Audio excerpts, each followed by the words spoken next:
Imagine living in a city with 5,000 people, but there are no streets, no parks, no grocery stores, and it's floating in the middle of the Pacific Ocean, hundreds of miles from land. That's life right now aboard the USS Gerald R. Ford, the most advanced aircraft carrier in the world. This isn't a cruise. These 4,539 Americans aren't on vacation. They're working around the clock in one of the most dangerous environments on Earth. Every day, 18,000 meals are cooked and served. Every night, thousands of sailors squeeze into rooms smaller than prison cells. And at any given moment, they're operating some of the most powerful weapons humanity has ever built.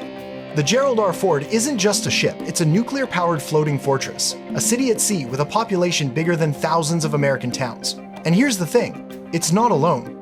The US Navy has 11 of these giants roaming the oceans, each carrying nearly 5,000 people, each capable of projecting American power to any corner of the planet.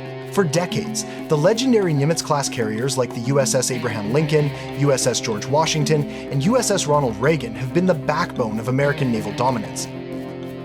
But the Ford represents something new, something bigger, something more powerful than the world has ever seen. These floating cities are the ultimate showcase of American engineering. Each one costs over $13 billion to build and takes nearly a decade to complete. The result? A war machine so advanced it can operate on its own for months, supporting 5,000 people while sailing in hostile waters thousands of miles from home. If this kind of American naval power makes you proud, type proud in the comments right now, because the numbers we're about to break down are almost impossible to wrap your head around. The USS Gerald R. Ford stretches 1,092 feet from bow to stern that's longer than the Empire State Building is tall. When fully loaded, it weighs more than 100,000 tons.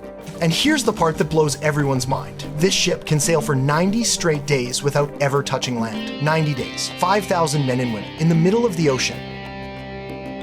But that raises a massive question. How on earth do you keep 5,000 sailors and Marines alive, fed, and ready for action every single day?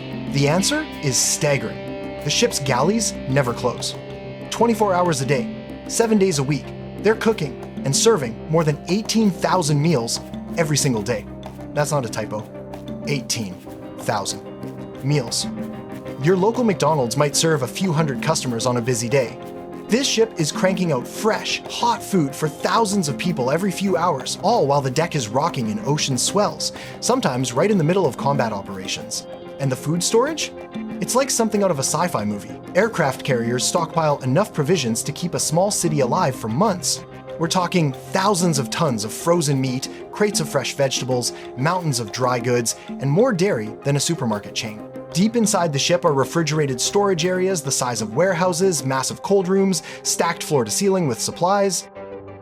Here's something most civilians have no idea about. The food on these carriers isn't just decent, it's outstanding. Navy culinary specialists don't just learn how to sling slop onto trays. They train at some of the best culinary schools in the country. They enter cooking competitions. And some of the meals served out at sea could easily rival what you'd find in a high-end restaurant. Every single day, fresh bread is baked in giant ovens that never stop running. There are pizza nights, Taco Tuesdays, steak and lobster dinners. The variety is jaw-dropping. This isn't some bland military ration pack. It's fresh, hot, made-to-order food prepared by skilled chefs who just happen to wear Navy uniforms. Watching the galley in action is like watching a perfectly choreographed dance. At mealtimes, endless lines of sailors move through serving areas that can feed hundreds of people in minutes. Steam tables stretch on, piled high with every kind of food you can imagine. And all of it happens while the ship is in motion, while fighter jets are blasting off the deck overhead, while the hull is rolling in rough seas, while the captain is pushing the ship at high speed through hostile waters. The precision it takes to keep that operation running is nothing short of incredible. But feeding 5,000 people is only one part of the puzzle. Where do you even put them all? How do you house the population of a small town inside something smaller than a shopping mall? The answer is engineering efficiency taken to the extreme. Sailors sleep in what they call racks, beds stacked 3 high, lined up in tight compartments all across the ship. Each rack gives a sailor just enough space to lie down, with a small light, some ventilation, and a locker underneath for personal items. It's about the size of a coffin, but it becomes home for months at a time. Privacy is almost non-existent, but sailors adapt. Junior enlisted share big spaces packed with dozens of racks. Senior enlisted might get a room with just 1 or 2 others. Officers get slightly better quarters, tiny staterooms that are still smaller than most college dorm rooms. Even the captain's quarters, the biggest room on the ship, would feel cramped compared to what any civilian would expect. Space is the ultimate luxury when you're carrying 5,000 people on a floating war machine. Now, let's get into what these 5,000 men and women actually do, because life aboard an aircraft carrier is anything but ordinary. These ships never stop. They run 24 hours a day, 7 days a week, 365 days a year. There are no weekends, no holidays, no days off. At any given moment, someone is working, someone is watching, and someone is ready. Just look at the flight deck. Those dramatic videos of fighter jets blasting off the carrier, that's one of the most dangerous workplaces on the planet. Imagine standing just feet away from jets weighing tens of thousands of pounds, roaring down the deck at incredible speeds, with engines powerful enough to suck you in or blow you overboard in an instant. And yet, it all works because of the crew known as the rainbow shirts. Each color means a different job.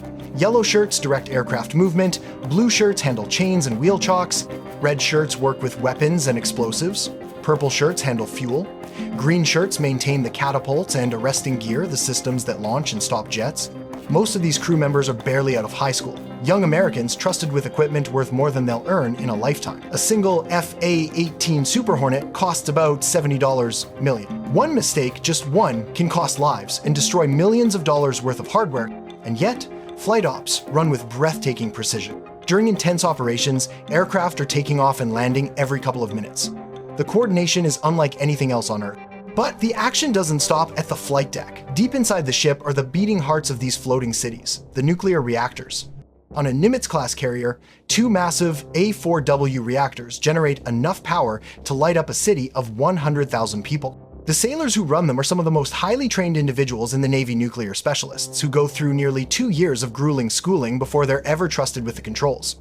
The margin for error? 0. These reactors can run more than 20 years without refueling, providing all the energy needed to move this 100,000-ton ship and power every single system aboard it.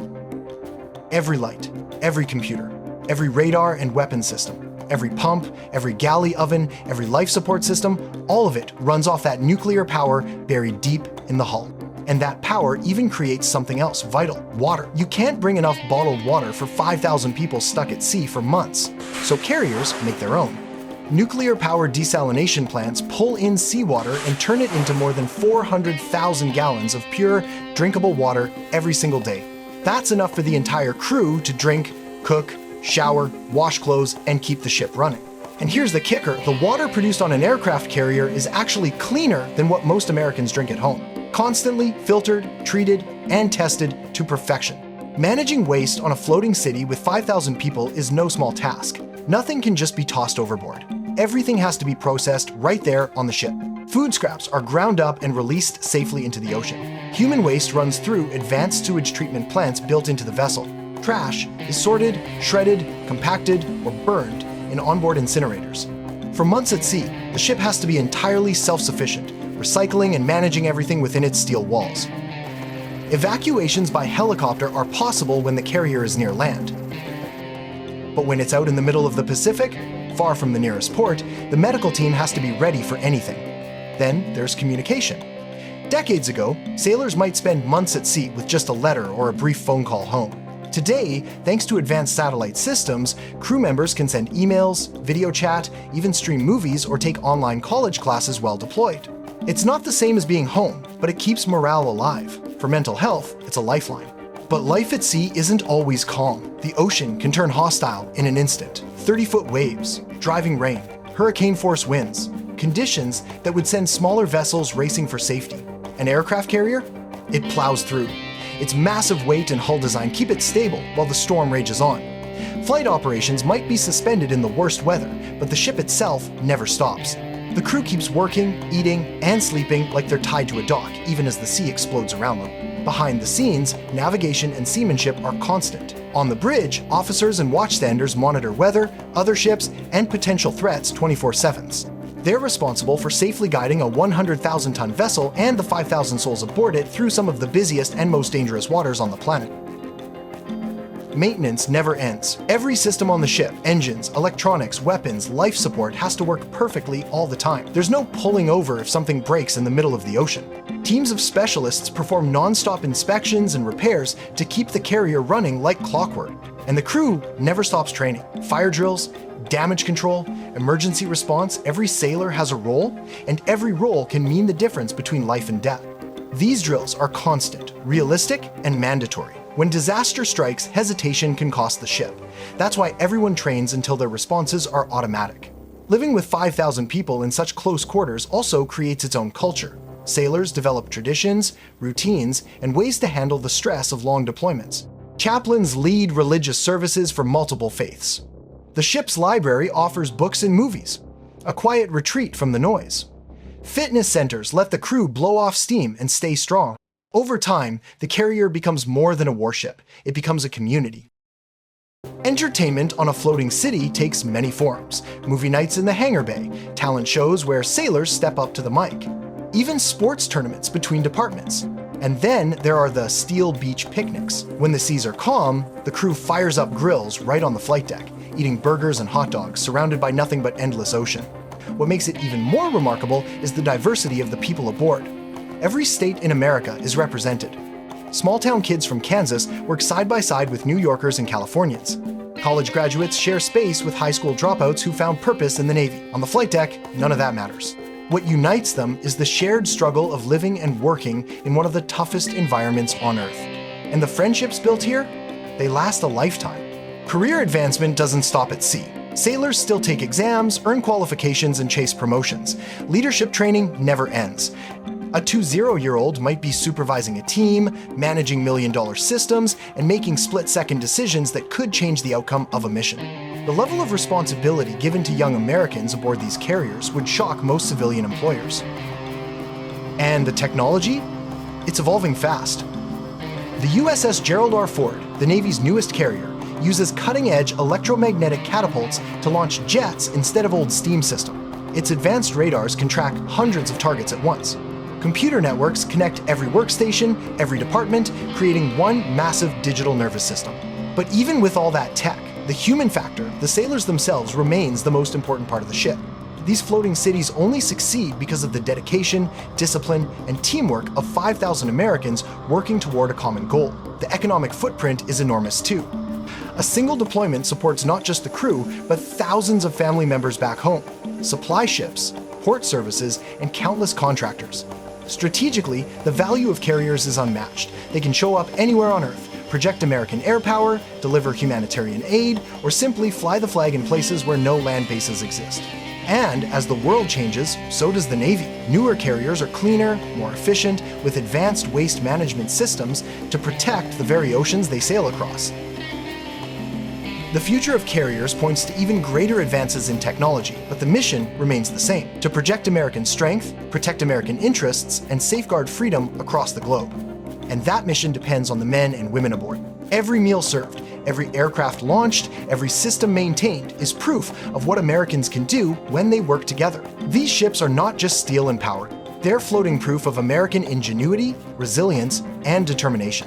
So next time you see a headline about an aircraft carrier, remember the 5,000 Americans living aboard: sailors, Marines, and airmen who call the ocean home. They're out there right now, doing work most of us can barely imagine, standing watch for our safety and freedom.